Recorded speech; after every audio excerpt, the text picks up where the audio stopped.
Untuk peran dari ketua OSIS sendiri itu bermacam-macam tentunya. Mereka punya visi misi tersendiri, program tersendiri yang pastinya mereka miliki untuk mengembangkan organisasi siswa internal sekolah yang ada di sekolah mereka semua. Visi misi itu sepenting apa sih Kak di dalam OSIS? Dalam OSIS.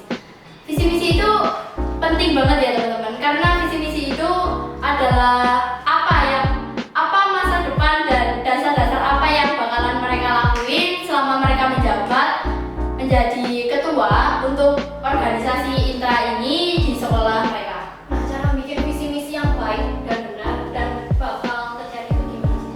Untuk visi misi yang benar dan baik itu bisa dilihat dari apa potensi dan pengembangan apa yang ada di sekolah itu. Seperti pengembangan di sekolah, kita lihat di sekeliling kita tuh lagi ada apa, lagi ngetren apa, lalu kita kembangkan lagi di visi dan misi, lalu kita buat programnya. Apakah program kerja itu akan masuk sama visi misinya? Tentu, bagaimana kalau kita membuat visi misi tetapi kita tidak membuat proker, kita membuat visi misi tapi kita tidak membuat proker, apa yang bakal kita jalankan? Visi tidak mungkin, misi juga tidak mungkin. Jadi kita perlu membuat program itu dari potensi apa yang sudah kita lihat dan yang sudah kita kembangkan dari visi dan misi. Ke pertanyaan selanjutnya. Pertanyaan ketiga, dapatkah Anda memberi gambaran singkat tentang program-program atau proyek yang sudah Anda rencanakan atau perjalanan sebagai ketua OSIS? Untuk proyek-proyek itu tentu saja ada untuk kedepannya, dan yang akan saya jalankan salah satunya adalah kita akan membuat kolaborasi antar proyek P5 dengan event-event yang diadakan seperti OSIS. Semisal saja kalau kita sedang membuat event kelas meet, lalu kelas 7 ini kebetulan sedang ada proyek P5 tentang wirausahaan, lalu akan kita gabungkan, entahlah itu sebagai lomba wirausaha atau sebagai pendamping event, kita bisa berjualan di sana, itu bisa dikembangkan seperti itu. Apakah kalau rencana itu gagal, apakah ada plan B-nya? Tentu saja ada, tapi kenapa harus bisa gagal? Kita cari dulu ke akar-akarnya. Kenapa bisa gagal? Nggak mungkin kan saya buat plan A itu sepanjang ini, tetapi hanya tiba-tiba saja itu ditolak dari sekolah. Pasti ada akar-akarnya yang membuat plan A itu ditolak oleh sekolah. Lalu kita cari dulu, kalau memang benar-benar tidak bisa digunakan kembali, tentu saja ada plan B. Selanjutnya kita ke pertanyaan keempat. Bagaimana Anda berencana untuk memastikan bahwa suara dan inspirasi semua siswa di sekolah diwakili dan didengarkan dengan baik?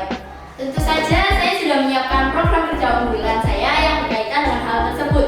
Apalagi apabila seperti itu tuh termasuk inspirasi dan masukan ya untuk pengurus OSIS dan organisasi OSIS untuk event-event kedepannya yang akan kita buat.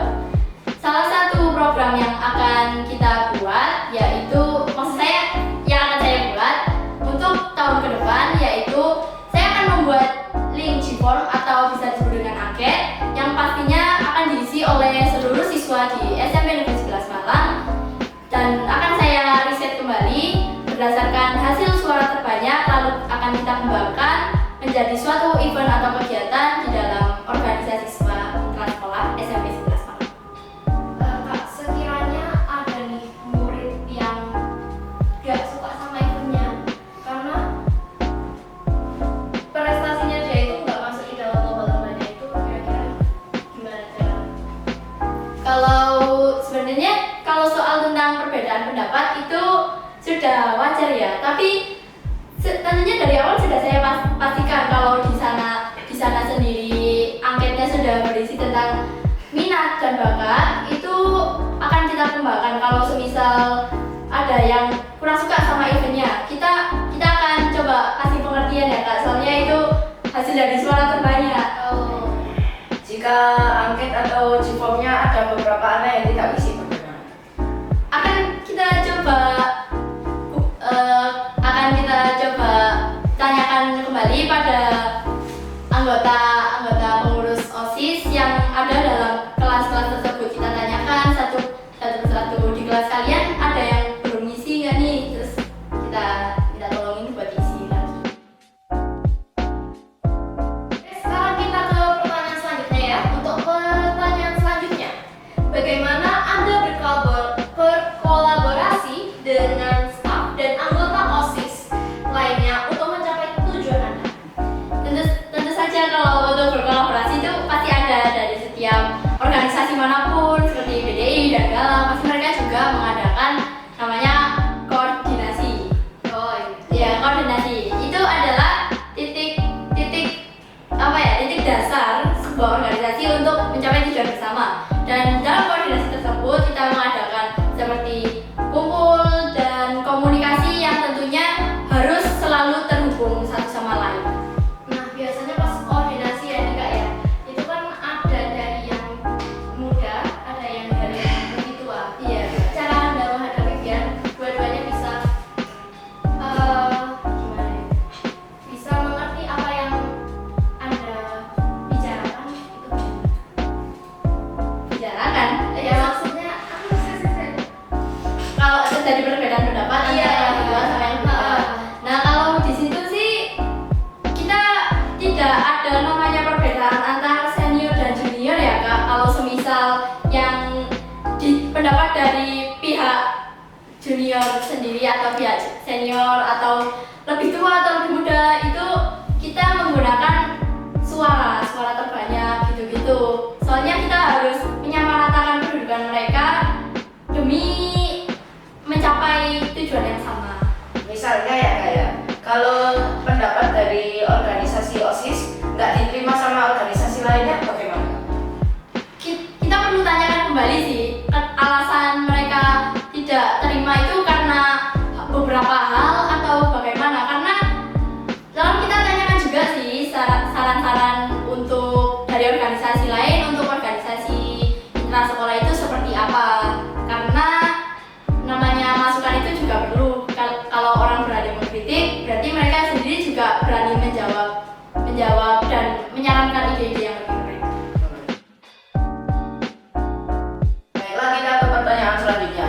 Bagaimana Anda melibatkan siswa yang mungkin kurang aktif dalam kegiatan sekolah dalam program-program OSIS?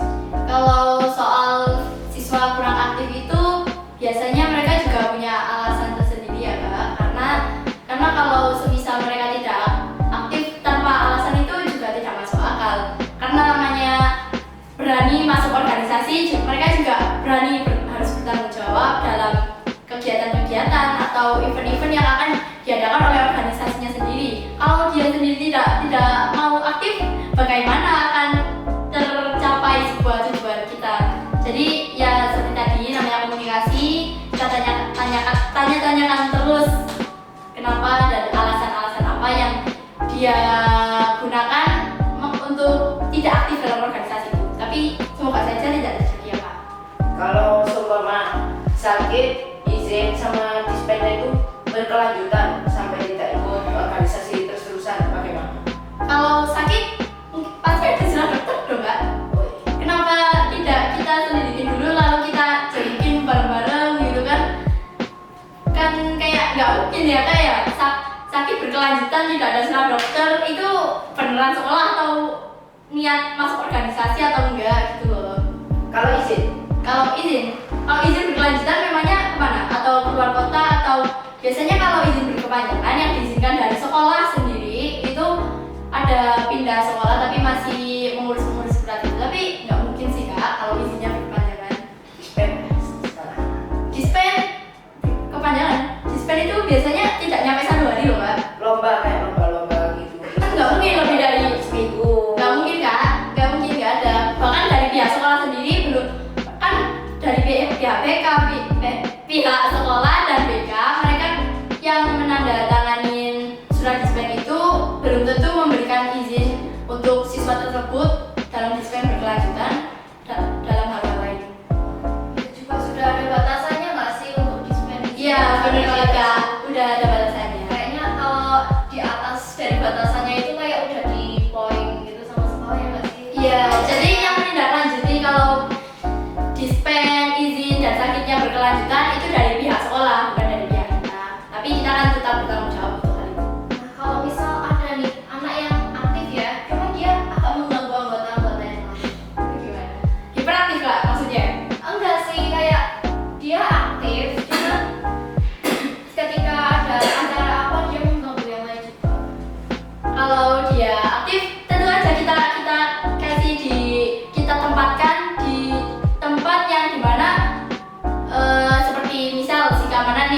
kerjanya terus menerus sih kak, biar dia tidak mengganggu teman-teman yang dia dekatin. Untuk nantinya kita kasih ke tempat di pekerjaannya yang nanti bakal sering kerja, karena anak yang aktif dan suka mengganggu itu biasanya energinya akan lebih banyak kak. Jadi kita manfaatkan itu untuk ditempatkan di suatu kepanitiaan yang kerjanya agak berat. Oh iya, betul sih, teamwork. Oke, kita ke pertanyaan selanjutnya. Apa pandangan Anda tentang peran OSIS dalam meningkatkan iklim sekolah yang inklusif dan aman? Iklim maksudnya seperti apa ya kak? Gimana ya? Suasana sekolah sih. Oh, mungkin lebih damai dan rapi. Iya. Itu kita bakalan sering ada-adain kegiatan dong kak, apalagi kalau semisal ada event keagamaan gitu. Kalau semisal ada hari-hari spesial, kita adakan semisal ada hari gizi nih. Oh iya. Hari gizi, kita di sini bakalan sarapan bareng, ngobrol-ngobrol bareng di sana. Kan masih bisa kita menjalin kekeluargaan, pokoknya menjalin silaturahmi antar kelas atau antar teman gitu. Kita adakan di sana kak. Kita manfaatkan hari-hari besar itu di event-event. Kalau ada hari-hari besar beda dengan agama lain seperti agama Kristen, Katolik, Hindu gitu, apakah akan dirayakan juga? Kalau dari agama-agama lain itu biasanya sudah ada kepengurusan tersendiri kak, tapi tetap dalam naungan OSIS. Walaupun dari agama-agama lain, kita itu termasuk event keagamaan atau bagaimana kak? Event keagamaan diikutkan ke event keagamaan. Iya, kalau begitu biasanya yang menghandle dari sekolah sih kak. Jadi guru-gurunya sudah mempersiapkan acara-acaranya, ya demikian. Jadi sudah ada kepengurusan dari guru. Siap. Apa pesan atau saran yang ingin Anda sampaikan kepada siswa-siswi yang mungkin tertarik untuk mengikuti jejak Anda dan terlibat dalam kegiatan OSIS? Saran dari saya tetap berusaha semaksimal mungkin sampai kalian bisa dipandang baik banget dan kayak waduh aku kayaknya bisa nih milih yang ini ya kak ya. Kalau semisal saya tiba-tiba pilih kak Yasmin nih jadi masuk dalam kepengurusan OSIS karena kak Yasmin tuh menarik banget, kayak public speaking-nya bagus atau dalam hal-hal akademisi bagus. Jadi coba untuk mencolok jadi diri sendiri, jadi mencolok sesuai apa yang ada, sesuai naluri dari diri sendiri. Lalu be unique, be beautiful by your own self gitu. Itu kan bisa dinamakan personal branding ya Pak ya? Iya. Nah, itu tuh cara biasanya nih ada orang yang nggak tahu nih dia itu minatnya di bakat apa sih, menariknya di bakat apa sih. Itu cara biar orang itu tahu bakat minatnya itu gimana. Tentu saja nggak mungkin dong Kak, kalau nggak tahu, soalnya biasanya kita dalam kegiatan sehari-hari kita pasti tahu apa yang mau kita lakukan, itu ya itu minat kita. Misal kita nih lagi gini-gini tuh enaknya main sepak bola nggak sih? Ya udah, kalau udah ada niatan main kayak gitu, kita itu udah pasti tahu, oh aku minat di sini, soalnya aku mau meneruskan perjalanan di situ. Kalau untuk bakat juga, kalau misal merasa jago di minatnya sendiri, itu bisa dimasukkan ke dalam bakat. Tapi biasanya juga ada loh Kak, kayak tes minat bakat gitu-gitu, itu kan sering juga diadain sama sekolah. Jadi mungkin itu bisa lah jadi patokan-patokan gitu-gitu. Kalau seumpamanya ada beberapa anak yang tidak suka dengan bakat atau minat, jadi ini kan gimana? Berarti dia nggak suka ngapa-ngapain Kak? Ya, Lah, nggak mungkin Kak, buat apa Kak sekolah Kak?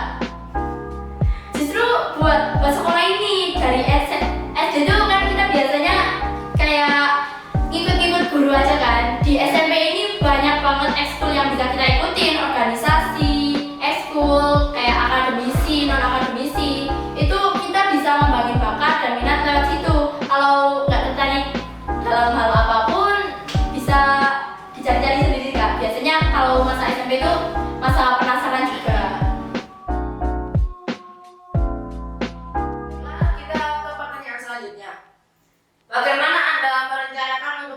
keseimbangan antara peran sebagai ketua OSIS dan tugas-tugas akademik Anda?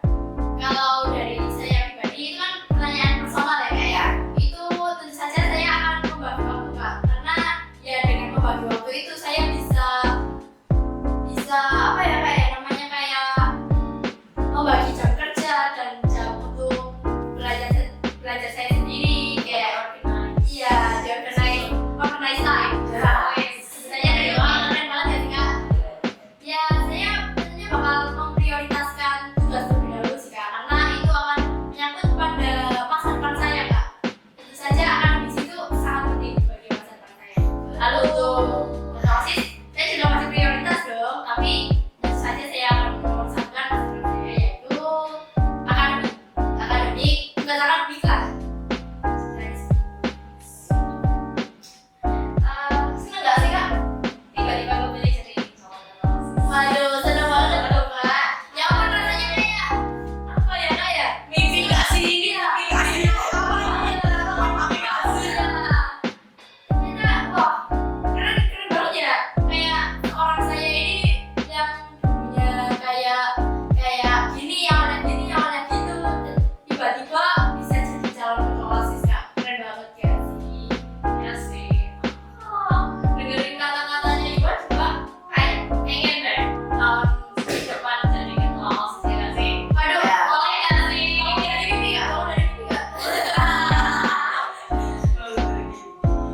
Ya benar. Baiklah. Oke, gimana nih sobat Selas? Makin tertarik nggak sih untuk jadi pengurus OSIS? Tertarik nggak sih Kak? Tertarik dong harusnya. Masa iya nggak tertarik setelah dengerin podcast kita yang panjang kali lebar ini? Iya. Pakai udah kayak rumus apa Kak? Rumus aritmatika. Menghitung pola. Waduh, nggak tahu deh, capek Kak. Iya dong. Gimana? Jika kalian ingin tahu lebih lanjut tentang Spelas, OSIS Spelas, silakan follow Instagram OSIS Spelas. Dan jangan lupa untuk subscribe dan like podcast Spelas. Selanjutnya